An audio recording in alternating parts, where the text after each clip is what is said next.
ទឹកមុខដំរីលាក់គីស្ថានភាពដូចឃើញចឹងទោះបីជាខ្ញុំដាក់ចំណៃឲ្យក៏វាស៊ីទាំងមុខសង្ងត់សង្ងាត់ពួកអីវាបែកពីម្ចាស់ដែលថែទាំវានិយាយទៅជិត30ឆ្នាំបន្តិចទេហើយមិនមែនសัตว์ពីចេះសម្ដែងទេណាពុកម៉ែបងប្អូនហើយក៏មិនមែនខ្ញុំចេះតែនិយាយដែរនេះសัตว์ផ្សេងដំរីផ្សេងដែលខ្ញុំដាក់ចំណៃឲ្យគឺវាសប្បាយរីករាយជាមួយយើងវាលេងជាមួយយើងខុសតែលាក់គីមួយអត់ដងអត់ដែលមុខសែតចឹងទេបាយនៅនឹងប្រចាំដែរអាចថាភ្នែកខ្មៅមិនភ្នែកយំទេភ្នែកយំមែនអីអត់ដល់ភ្នែកអត់ខ្មៅចឹងទេ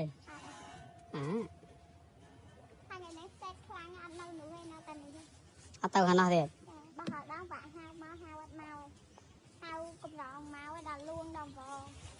ដល់ឡានចង់ដល់នោះវាធ្វើទៅនេះចុះកំសេតពេកក្រោយពីផ្ទុះវីដេអូដែលខ្ញុំបានឃើញបងស៊ីថេងដែលជាអ្នកចិញ្ចឹមលាក់គីតាំងពី1999និយាយទៅតាំងពីលាក់គីនេះនៅកូនងាឥឡូវខ្ញុំមកដល់ដាក់ចំណៃឲ្យបានឃើញថាស្ថានភាពគឺពិតជាក្រៀមក្រំនិយាយទៅគ្នាប្រហែលជានឹករលឹកខ្លាំងណាស់អញ្ចឹងបានសុកចិត្តរត់កាក់ម៉ូតូណាជាទូទៅពុកម៉ែបងប្អូនដំរីនេះគឺវាលេងជាមួយភ្ញៀវដែលទៅលេងសប្បាយរួមលេងអីចឹងទៅប៉ុន្តែនេះហើយទឹកមុខលាក់គីដាក់ចំណៃឲ្យគឺវាអញ្ចឹងព្រោះអីវានៅជាមួយបងស៊ីថេងហ្នឹងតាំងពីអាយុ6ខែ7ខែតាំងពីម្ដាយគ្នាត្រូវបានគេបាញ់សម្លាប់ហើយគេប្រងប៉ងយកវាចេញទៅក្រៅប្រទេសទៀតប៉ុន្តែគឺបានយកមករស់នៅជាមួយបងស៊ីថេងនេះនៅភ្នំតាម៉ៅនេះតាំង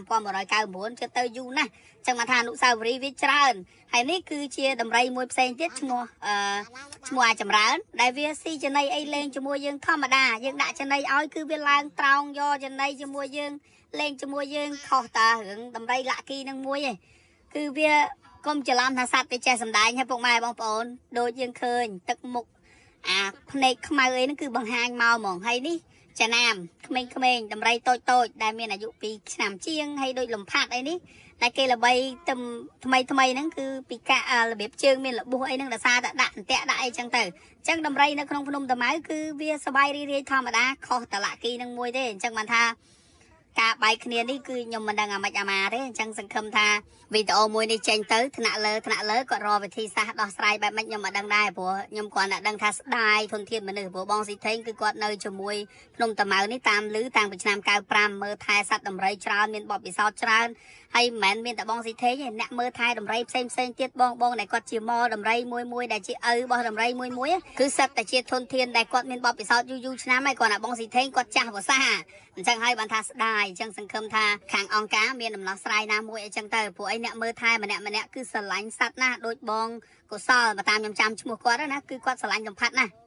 ថ្ងៃបានពេលបង3ម៉ោងម្ដងបងថ្ងៃក្នុងមួយថ្ងៃអត់ដាក់គោប៉ាំងកំប៉ុងកន្លះមួយថ្ងៃ5កំប៉ុងមួយថ្ងៃលំផាត់ចាយចូល100អញ្ចឹងអាអូនលំផាត់នេះមួយខែចូល3000ឡាចឹងមួយខែ3000មួយឆ្នាំចូល30000ជាងហ្នឹង